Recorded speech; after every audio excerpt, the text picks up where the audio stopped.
Right. It's a Wednesday. It's the 27th of 27th, 28th of November, 2024, and it's the 27th, I guess, because yeah. Anyway, hope you're all having a great Wednesday. That you're happy and healthy and prosperous, and most importantly, doing good things. And I talk about stuff on this channel, and once again, I'm going to talk about the recently enacted ceasefire between the Israeli uh, government and Hezbollah. And the ceasefire went into effect at 4 a.m. in local time in Israel and in Lebanon.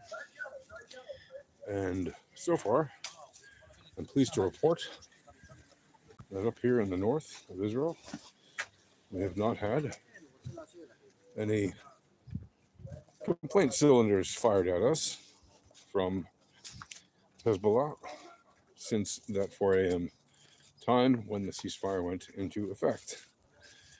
That said, about a half hour later, there was rocket fire or some kind of complaint cylinder from Hamas out of Gaza into a nearby village or town. And so, of course, that is still an ongoing hot war since there is no ceasefire in effect there. And the military activity is very much ongoing to get rid of Hamas, remove them from power, and get the hostages free. Which, after a year and 2 months, seems more and more like this war is doing exactly what I said it would be doing at the beginning on October 7th, when I said very publicly, this war is not going to end the way people think. And I also said, as a matter of fact, what is being reported widely across Israeli media, that the Prime Minister and other members of the cabinet, but certainly the Prime Minister, knew certain things were happening in Gaza and ignored them, either for political benefit or some other kind of benefit, to avoid the legal consequences he was facing and still faces. And now he has to be held accountable for that too. And there was an independent committee in Israel that found the same thing that I've been saying for more than a year now.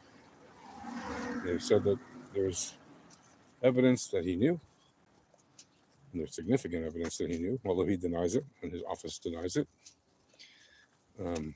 He denies knowing that there was going to be a surprise attack, even though low and mid-level ranking intelligence officers, notably women, by the way, and men, but also a bunch of women in the army, had been reporting to their higher-ups that Hamas was planning to do some kind of a major attack from Gaza, and that we should be on the ready for it. And it doesn't take exactly a rocket scientist to understand that every year around the high holidays, especially on the 50th anniversary of the Yom Kippur War, or shortly thereafter, during Simchat Torah, there is a high probability of the enemies of Israel attempting to do some kind of insane thing, like start a war. Why? Well, because they started 150 years ago on that date, on Yom Kippur, and they have a history of making attacks during the high holidays. And that's why Israel normally ramps up its security during the high holidays. Whether it's Rosh Hashanah, Yom Kippur, Sukkot, Simchat Torah, Passover, Hanukkah, during all the major holidays, Israel has a long-standing tradition since the Yom Kippur War of ramping up security around high holidays, because we know that they try to target Israel during high holidays, right? Because it's very dramatic and it's scary and all that. It induces what is known as terror. And that is the game that the terrorists play. And I call it a game, even though it's obviously not a fun game. It is a very scary and terrible thing, and a lethal thing. But they view it as a game because that is their modus operandi. They don't really rightly care about following the norms, let alone the rules of war. That is why they're terrorists. They don't adhere to the Geneva Conventions. They hold hostages in inhumane conditions and abuse them and malnourish, don't feed them properly, and they don't let them have visits from the Red Cross, let alone Magen David Adom, let alone from their families or friends, or any special ambassador or something from Israel. No, nothing. They're held in seclusion in the dark, who knows where they are, under the worst conditions you can imagine. And whatever the worst conditions are that you can imagine worse, because that's what they're doing to them, most likely, as reported by people who have been held by them and who have reported as much. Not to mention what they obviously did on October 7th as evidence that they don't treat people humanely.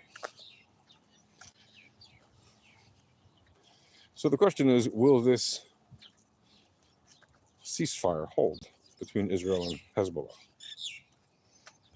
And the answer to that is only time will tell.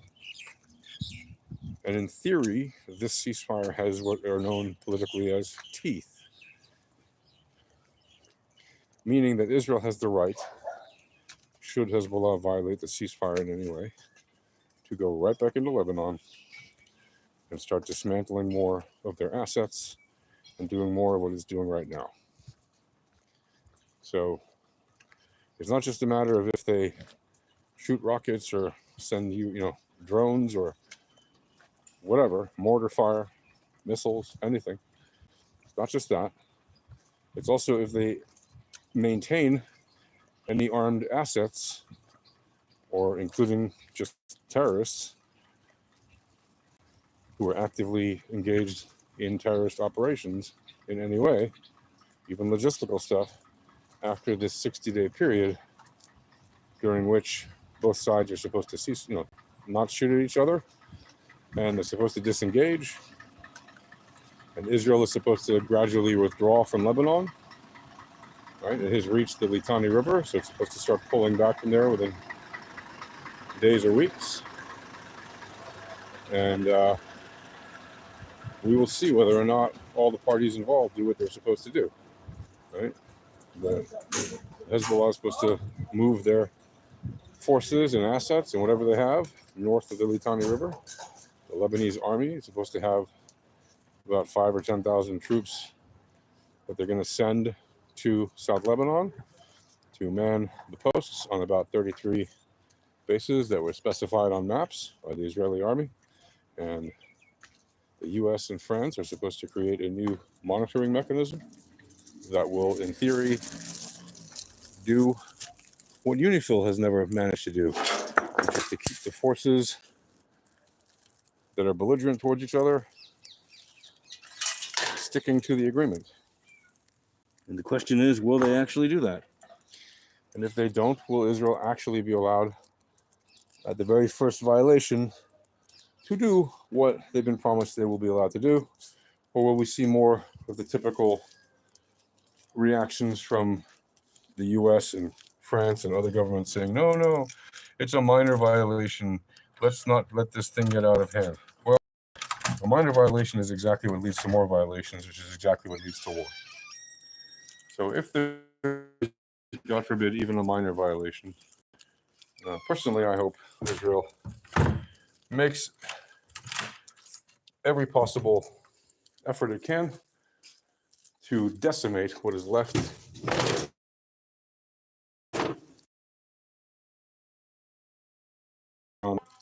and that by violating the agreement, you have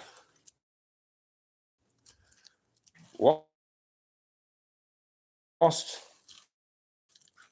your ability to say anything, and in great number. Now, I don't have much faith in the political system. of any politician or any party or any country. Right? I am one of these people who has spent a lot of my life dealing in politics and who has seen the result of hypocrisy in politics up close and personal. And I don't believe politicians when they say anything practically, because they're usually liars or scoundrels or thieves, at the very least. That is the nicest thing I can say about any of them. Are there some that are worse than others? Absolutely there are. Do I trust Israel's politicians more than I trust Lebanese politicians? Yes, I do. Why? Well, because at least the head of Lebanese civilians and says, if you don't vote for us, you don't want to see what's going to happen. So I am personally not a believer of whatever Hezbollah has to say. And I don't believe that they're going to hold this. Maybe I'm wrong. Maybe they've taken such a thumping, they've been trounced so hard by Israel and its army that they will finally stop shooting things at Israel. Again, do I believe they're going to do that? No, I don't. I don't believe they're going to do that at all. I believe they're going to continue to do the stupid thing. Anyway, that's it for now. Coming to you live from Israel, and I hope better days ahead, and we will see real and lasting peace emerge from this crazy war that was started by Hamas and followed up by Hezbollah. That's going to do it for now. Peace.